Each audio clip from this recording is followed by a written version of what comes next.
आज हम दो महत्वपूर्ण और शायद कहीं ना कहीं एक दूसरे से जुड़े हुए लग सकने वाले विषयों पर थोड़ी गहराई से बात करेंगे। जी।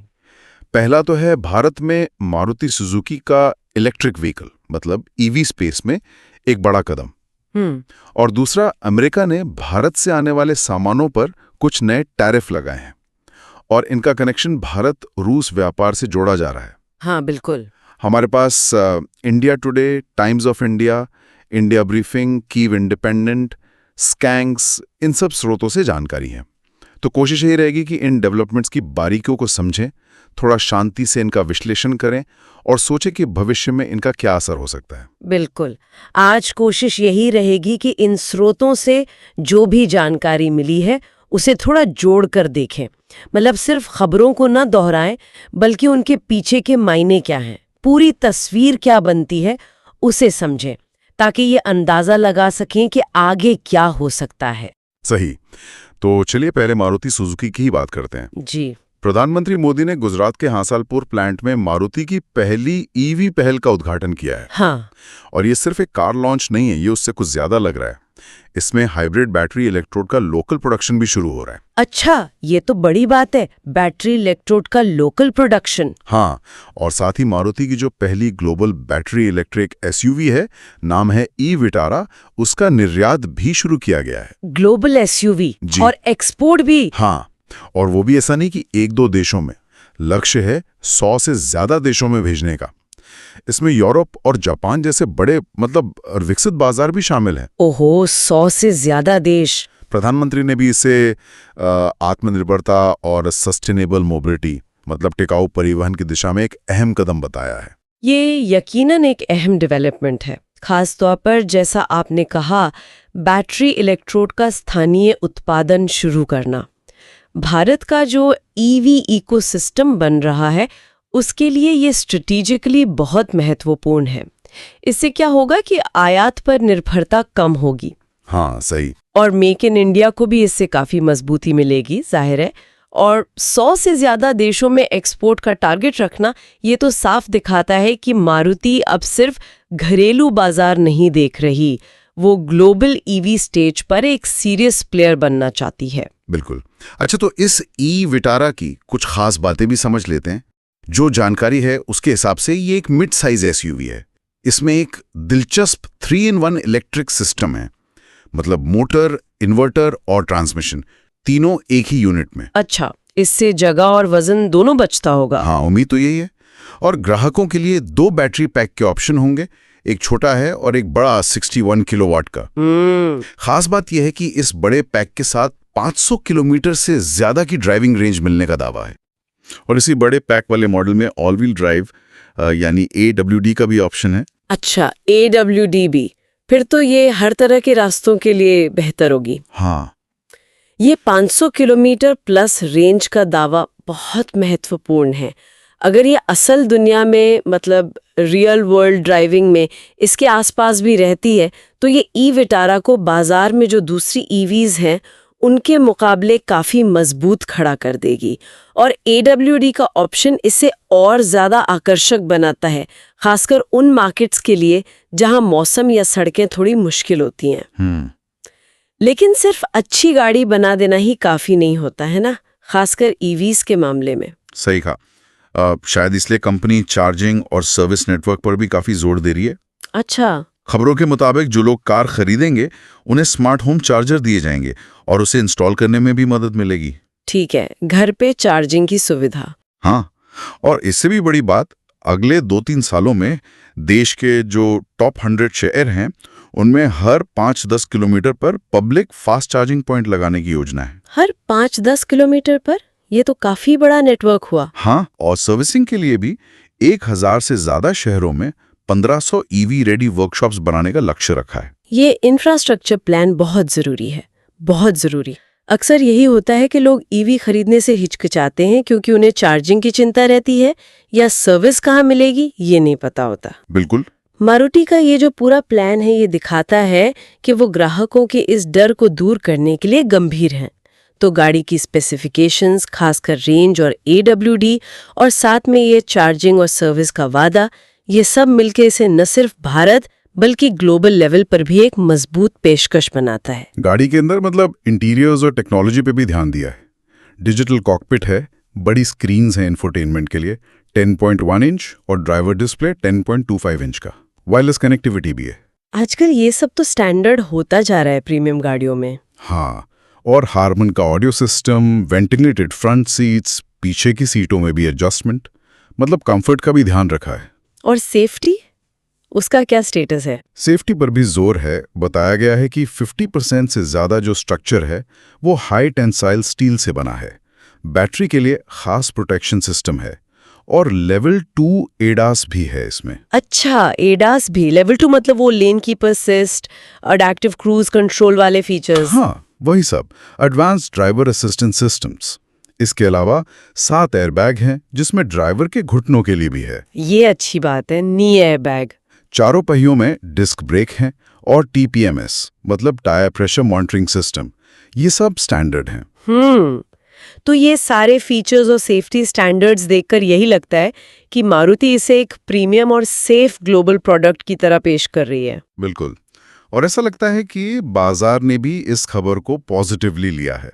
स्कैंक्स के आंकड़ों की देखें तो मारुति सुजुकी का शेयर इस खबर के बाद आज के टॉप गेनर्स में था, करीब 1.81% ऊपर। अच्छा, तो ये कदम निश्चित रूप से ऑटो बाजार में, खासकर जो ईवी कंपटीशन बढ़ रहा है, उसमें मारुति की पोजीशन को और मजबूत करेगा।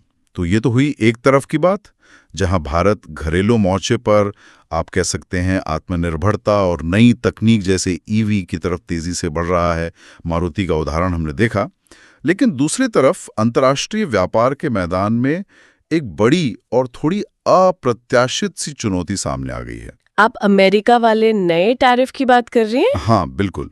खबर यह है कि अमेरिका ने भारत से आने वाले ज्यादातर सामानों पर 25% का एडिशनल टैरिफ लगा दिया है। 27 अगस्त से लागू भी हो गया है। 25%? ये तो बहुत ज्यादा है। हाँ, और कुछ मामलों में जो पहले से ड्यूटी लगती थी उसको मिलाकर ये कुल बोझ 50% तक भी जा सकता है।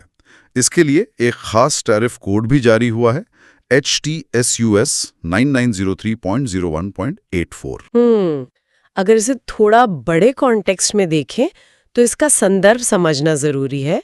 ये कार्रवाई असल में अमेरिका का जो प्रतिबंधों का ढांचा है, जो मूल रूप से रूस के खिलाफ बना था, खासकर यूक्रेन संकट के बाद EO 14024, 14066 वाले, उसी का हिस्सा है। अच्छा। लेकिन 6 अगस्त 2025 को राष्ट्रपति ट्रंप ने एक नए एग्जीक्यूटिव ऑर्डर EO 14329 के जरिए इन प्रतिबंधों का दायरा एक तरह से बढ़ा दिया और भारत से होने वाले इंपोर्ट पर भी एडिशनल ड्यूटी लगा दी। और कारण क्या बताया जा रहा है? कारण बताया जा रहा है भारत के रूस के साथ लगातार चल रहे एनर्जी संबंध, खासकर तेल का आयात। अमेरिका लगातार इस बात की आलोचना कर रहा था कि भारत ने रूस से तेल की खरीद काफी बढ़ा दी है।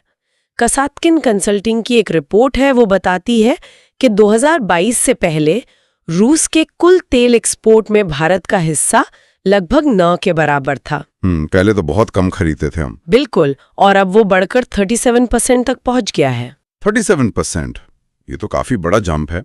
हालांकि इंडिया ब्रीफिंग की रिपोर्ट देखें तो इन टैरिफ्स में कुछ शुरुआती राहत और कुछ स्थायी छूटें भी हैं। अच्छा, क्या है वो? जैसे जो शिपमेंट 27 अगस्त से पहले भारत से निकल गए थे और 17 सितंबर तक अमेरिका पहुंचकर कस्टम से क्लियर हो जाते हैं, उन पे ये 25% एक्स्ट्रा चार्ज नहीं लगेगा। ठीक है, ये तो ट्रांजिशनल रिलीफ हुई। हाँ, इसके अलावा स्टील, एल्यूमिनियम, पैसेंजर गाड़ियां, लाइट ट्रक, तांबे के उत्पाद और मानवीय मदद के तौर पर भेजा गया सामान या फिर किताबें, फिल्में वगैरह, इन कुछ कैटेगरीज को भी छूट दी गई है। लेकिन एक और बड़ा बदलाव हुआ है जिसने कई लोगों को, खासकर छोटे बिजनेस वालों को चौंकाया है। वो है डी मिनिमिस नियम का हटना। हाँ, ये डी मिनिमिस रूल बहुत अहम था।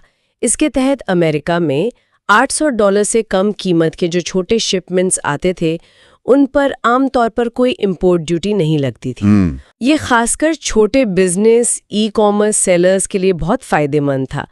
अब 29 अगस्त से ये छूट खत्म कर दी गई है। मतलब ये कि अब छोटे से छोटे पैकेट पर भी ड्यूटी देनी होगी। तो इसका असर तो काफी व्यापक होगा फिर। बिल्कुल, और ये समझना जरूरी है कि इन नए टैरिफ से पहले भारत से अमेरिका जाने वाले सामान पर औसतन सिर्फ 2 से 3% ड्यूटी लगती थी, वो भी MFN यानी मोस्ट फेवर्ड नेशन रेट पर। फार्मा जैसे सेक्टर में तो लगभग 0 थी, अब उस पर सीधे 25% का एक्स्ट्रा बोझ। इससे भारतीय एक्सपोर्टर्स के लिए लागत बहुत ज्यादा बढ़ जाएगी। और पोस्टल शिपमेंट्स के लिए भी नियम कड़े हो गए हैं। अब AC जो उनका कस्टम क्लियरेंस सिस्टम है, उसमें फाइलिंग करनी होगी, शायद बॉन्ड भी देना पड़े। ये सब जटिलताएं बढ़ गई हैं। इसका असर क्या भारत रूस तेल व्यापार पर भी दिखने लगा है? कुछ खबरें आ रही हैं? हाँ, कुछ रिपोर्ट्स हैं। ब्लूमबर्ग की एक रिपोर्ट है जिसे टाइम्स ऑफ इंडिया और कीव इंडिपेंडेंट ने भी कवर किया है। उसके अनुसार ऐसा लग रहा है कि भारतीय रिफाइनर्स, जिनमें रिलायंस जैसी बड़ी कंपनियां भी शामिल हो सकती हैं, वो आने वाले महीनों में रूस से कच्चे तेल का आयात थोड़ा कम करने पर विचार कर रहे हैं। अच्छा, कितना कम? अनुमान है कि अक्टूबर लोडिंग के लिए ये शायद 1.4 से 1.6 मिलियन बैरल प्रतिदिन के आसपास रह सकता है, जो इस साल की पहली छमाही का औसत था करीब 1.8 मिलियन बैरल प्रतिदिन, उससे कुछ कम है। तो मतलब दबाव काम कर रहा है शायद? कहना मुश्किल है, लेकिन इस पूरे मसले पर भारत सरकार का रोक काफी सख्त रहा है। हाँ, विदेश मंत्री एस जयशंकर का बयान आया था। जी, उन्होंने भारत के एनर्जी संबंधों का बचाव किया, कहा कि ये राष्ट्रीय और वैश्विक हितों में है और ये भारत का सॉवरेन राइट है, मतलब संप्रभु अधिकार है। और उन्होंने साफ साफ कहा कि अगर अमेरिका या यूरोप को भारत से तेल या रिफाइंड प्रोडक्ट खरीदने में दिक्कत है तो वो ना खरीदे। उनके शब्द थे, if you don't like it don't buy it. काफी कड़ा स्टैंड है ये तो। बिल्कुल, और उन्होंने ये सवाल भी उठाया कि इसी तरह का फोकस चीन पर क्यों नहीं है, जो रूस से कहीं ज्यादा एनर्जी खरीदता है। खैर, इन टैरिफ्स का जमीनी असर क्या दिख रहा है? एक्सपोर्टर्स पर क्या बीत रही है? असर तो दिखना शुरू हो गया है। टाइम्स ऑफ इंडिया की रिपोर्ट बताती है कि तिरुपुर, जो टेक्सटाइल हब है, नोएडा, सूरत, इन जगहों पर कई एक्सपोर्ट यूनिट्स ने कथित तौर पर प्रोडक्शन या तो धीमा कर दिया है या रोक दिया है। Federation of Indian export organisations FIO ने भी चिंता जताई है। शिपमेंट में देरी हो रही है, ऑर्डर कैंसिल हो रहे हैं और भारतीय प्रोडक्ट्स का जो कॉस्ट एडवांटेज था वो खत्म हो रहा है। ये तो गंभीर बात है। हाँ, इससे एक सवाल ये भी उठता है कि भारतीय इंडस्ट्री इस चुनौती से निपटेगी कैसे? एक ट्रेंड ये दिख रहा है कि कुछ सेक्टर्स, खासकर IT कंपनीज, जो पहले काफी हद तक अमेरिका पर निर्भर थी, वो अब ऑस्ट्रेलिया, मिडिल ईस्ट, नॉर्डिक देश, इन जैसे नए बाजारों में तेजी से एक्सपैंड करने की कोशिश कर रही हैं। डाइवर्सिफाई कर रही हैं। अच्छा, मतलब रिस्क कम करने की कोशिश। जी। और इसका असर अंतर्राष्ट्रीय डाक व्यवस्था पर भी पड़ा है। खबरें हैं कि इन नए नियमों की वजह से करीब 25 देशों ने अमेरिका के लिए अपनी डाक सेवाएं टेम्परेरी सस्पेंड कर दी हैं। ओहो। लंबी अवधि में देखें तो ये यकीनन भारत अमेरिका व्यापार संबंधों में एक तनाव का दौर तो ला सकता है, लेकिन जैसा मैंने पहले कहा, तस्वीर हमेशा सीधी नहीं होती। इसी बीच स्कैंक्स की एक खबर यह भी है कि अमेरिकी कंपनी जनरल इलेक्ट्रिक भारत के साथ फाइटर जेट इंजन के लिए करीब $1 बिलियन की डील के बहुत करीब है। अच्छा। एक तरफ टैरिफ, दूसरी तरफ इतनी बड़ी डिफेंस डील। हाँ, यही दिखाता है कि दोनों देशों के रिश्ते कितने कॉम्प्लेक्स और मल्टी लेयर्ड हैं। व्यापारिक तनाव अपनी जगह है और रणनीतिक सहयोग अपनी जगह। तो कुल मिलाकर मतलब क्या निकलता है इन सब का? तस्वीर तो काफी उलझी हुई सी लग रही है। एक तरफ हम देख रहे हैं कि मारुति जैसी कंपनियां EV में, बैटरी बनाने में, लोकल प्रोडक्शन में, ग्लोबल मार्केट में जाने की तैयारी कर रही हैं। ये मेक इन इंडिया, तकनीकी आत्मनिर्भरता वाली बात है। हाँ। दूसरी तरफ भारत को अमेरिका जैसे अपने सबसे बड़े ट्रेडिंग पार्टनर्स में से एक से व्यापार में दिक्कतों का सामना करना पड़ रहा है। रूस के साथ रिश्तों की वजह से भारी टैरिफ लग गए, डी मिनिमिस रूल खत्म हो गया, जिसका असर छोटे एक्सपोर्टर्स पर भी पड़ेगा। बिल्कुल। और इन सबके बीच भारत अपने स्टैंड पर, अपनी फॉरेन पॉलिसी पर मजबूती से खड़ा दिख रहा है। तो ये एक तरह से घरेलू महत्वाकांक्षा और अंतर्राष्ट्रीय टकराव के बीच संतुलन साधने की कोशिश है। बिल्कुल सही कहा आपने, ये भारत के लिए एक बहुत ही नाजुक संतुलन साधने वाली स्थिति है। एक तरफ उसकी स्ट्रेटेजिक ऑटोनॉमी है, जिसमें उसकी एनर्जी सिक्योरिटी, रूस जैसे देशों के साथ उसके पारंपरिक रिश्ते शामिल हैं। और दूसरी तरफ उसकी आर्थिक हकीकतें हैं, खासकर अमेरिका जैसे बड़े बाजारों पर उसकी निर्भरता। उसे इन दोनों के बीच एक महीन रेखा पर चलना है। आगे देखने वाली बात यह होगी कि ये अमेरिकी टैरिफ कितने समय तक रहते हैं, क्या इनमें कोई बदलाव होता है, कोई बातचीत होती है, भारत रूस तेल व्यापार का क्या होता है, और क्या घरेलू ईवी बाजार जैसा मारुति के कदम से लग रहा है, क्या वो वाकई इतनी तेजी से बढ़ पाता है कि वो ग्लोबल ट्रेड की इन अनिश्चितताओं के बीच कुछ हद तक एक कुशन, एक सहारा बन सके। हाँ, ये सब सवाल बहुत अहम है। इन सभी पहलुओं का आने वाले समय में भारत की इकोनॉमी और फॉरेन पॉलिसी पर गहरा असर पड़ेगा। पूछने के लिए ये जो बाहरी दबाव हैं, जैसे अमेरिकी टैरिफ, और जो अंदरूनी मौके हैं, जैसे ईवी प्रोडक्शन में आत्मनिर्भरता की तरफ बढ़ते कदम, इनको देखते हुए भारत आने वाले सालों में इस कॉम्प्लेक्स ग्लोबल सिचुएशन से निपटने के लिए अपनी इंडस्ट्रियल और फॉरेन पॉलिसी स्ट्रैटेजी में किस तरह के बदलाव कर सकता है? क्या ये जो इंटरनेशनल ट्रेड में अस्थिरता बढ़ रही है, इसके खिलाफ एक बफर के तौर पर इलेक्ट्रिक व्हीकल जैसे सेक्टर्स में घरेलू उत्पादन और आत्मनिर्भरता पर फोकस करना, क्या ये पहले से भी ज्यादा जरूरी हो जाएगा? इस पर जरूर सोचिएगा।